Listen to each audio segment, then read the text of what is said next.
देखिए बच्चों, आज के वीडियो में हम लोग सीखेंगे कि परवलय का मानक समीकरण कैसे मिलता है। ठीक है, तो परवलय का मानक समीकरण हम लोग निकालना सीखेंगे। जैसे मान लीजिए कि यह आपका y अक्ष है और यह आपका x अक्ष है। ठीक है, x अक्ष है, x डैश, और ये हो गया आपका y डैश। और देखिए इस तरह हम लोग बना लेंगे परवलय। ठीक है, ये आपका बन गया परवलय।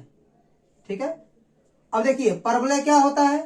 परवलय एक ऐसे बिंदु का बिंदु पथ होता है जिसकी एक स्थिर बिंदु और एक स्थिर रेखा से दूरी सदैव बराबर होती है। मान लीजिए स्थिर बिंदु यहां पर है और स्थिर बिंदु को हम लोग नाभि कहते हैं। ठीक है, और नाभि का निर्देशांक 1,0 मान लीजिए। ठीक है, मतलब यहां से यहां तक की दूरी हो गई ए। ठीक है, ये हो गया नाभि।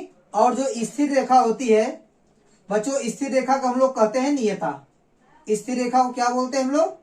नियता बोलते हैं। ठीक है बच्चों, परवलय की परिभाषा यह है कि परवलय एक ऐसे बिंदु का बिंदु पथ है जिसकी एक स्थिर बिंदु और एक स्थिर रेखा से दूरी सदैव बराबर होती है। मान लीजिए कि परवलय पर एक बिंदु है P जिसका निर्देशांक है x, y। तो बच्चों इसकी नाभि से दूरी, मतलब स्थिर बिंदु से दूरी, जो स्थिर बिंदु उसको नाभि कहते हैं। ठीक है, तो स्थिर बिंदु से दूरी और एक स्थिर रेखा जिसका नाम है नियता, इसका नाम क्या है? नियता। तो एक स्थिर बिंदु से और एक स्थिर रेखा से दूरी सदैव क्या होती है? बराबर होती है। तो स्थिर बिंदु से दूरी और स्थिर रेखा से जो दूरी होगी वो आपस में बराबर होगी। ये हो गया z, इस बिंदु को मान लीजिए m। ठीक है, तो परवलय की परिभाषा के अनुसार स्थिर बिंदु और स्थिर रेखा से दूरी आपस में क्या होगी? बराबर होगी। इसलिए परवलय की परिभाषा से आप लिख सकते हैं कि PS का मान PM के बराबर होगा। PM के बराबर होगा। PM क्या है? बिंदु P से नियता पर खींचा गया लंब है। ठीक है, तो बच्चों परवलय विशिष्ट कोई भी बिंदु होगा तो उसकी एक स्थिर बिंदु से दूरी और एक स्थिर रेखा से दूरी सदैव बराबर होगी। ये परवलय की परिभाषा है। ठीक है, तो ध्यान दीजिएगा बच्चों, यह दूरी A है, यहां से यहां तक की दूरी क्या है? A है। तो परवलय पे स्थित एक बिंदु यहां पर भी है। ठीक है, देखिए बच्चों ए भी बिंदु परवलय पे स्थित है।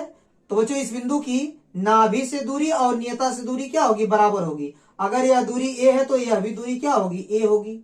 ठीक है, तो इस नियता का समीकरण क्या हो जाएगा? x बराबर ए निगेटिव डायरेक्शन में है तो इसका हो जाएगा x बराबर -a। इसको थोड़ा सा और सॉल्व करेंगे तो x प्लस a बराबर हो जाएगा 0।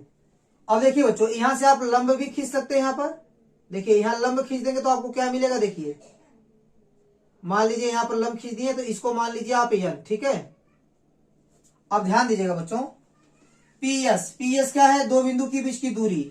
तो फार्मूला क्या लगेगा? रूट में x2 माइनस x1 का होल स्क्वायर, मतलब x माइनस a का whole square, plus y2 minus y1 का होल स्क्वायर, मतलब बच्चों y माइनस 0 का होल स्क्वायर, बराबर PM।